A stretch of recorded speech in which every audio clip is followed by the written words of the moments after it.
I grew up with my mom. My dad and my mom, things didn't work out.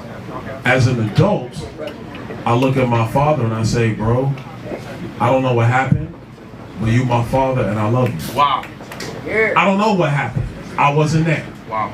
But I'm gonna tell you this, growing up, the one thing I knew I wanted to do, and this is not about my father, this is about what I wanted to do, is I wanted to be a father to myself. Wow.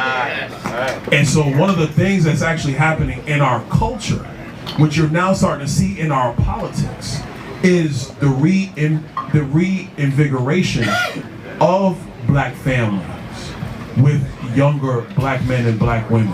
And that is also helping to breed the revival of a black middle class in America. You see, during Jim Crow,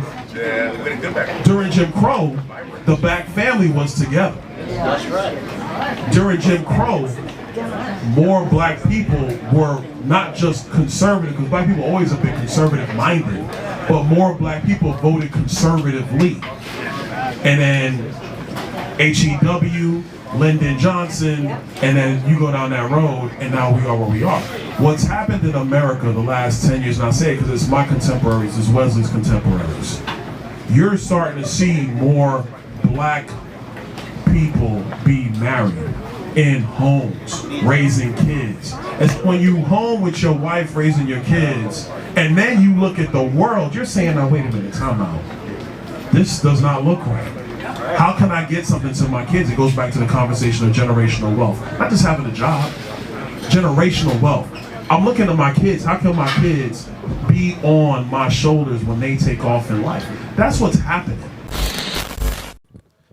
Mr. Speaker, it has come to my attention that a so-called leader has made the factually inaccurate statement that black folks were better off during Jim Crow.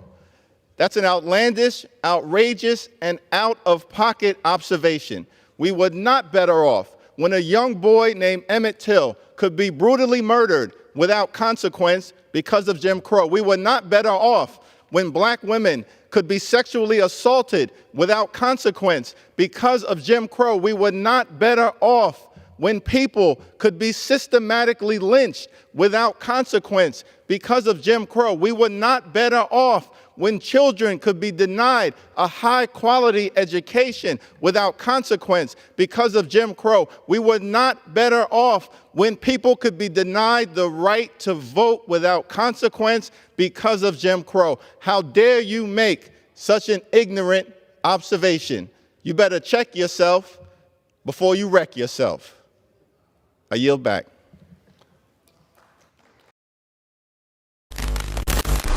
America, Joe Biden's campaign is lying to you once again, and they're gaslighting. Now they're trying to say that I said black people were doing better under Jim Crow. I never said that. They are lying. But why would you be surprised? Because they always lie. This is the same Joe Biden that said, if you don't vote for him, then you ain't black. The man is a liar. Sorry, just call it what it is.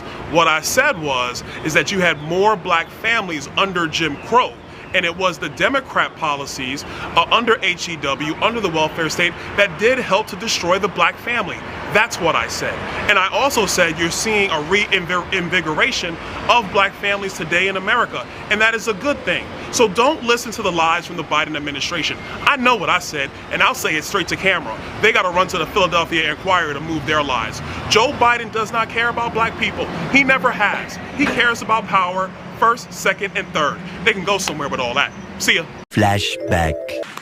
And speaking of our children, extremists pass book bans to prevent them from learning our true history.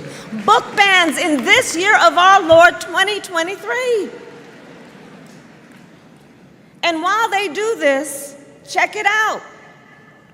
They push forward revisionist history.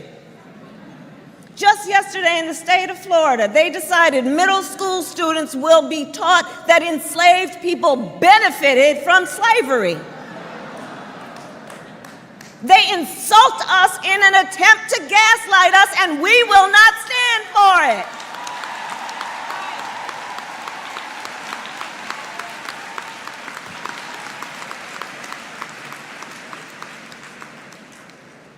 End of Flashback.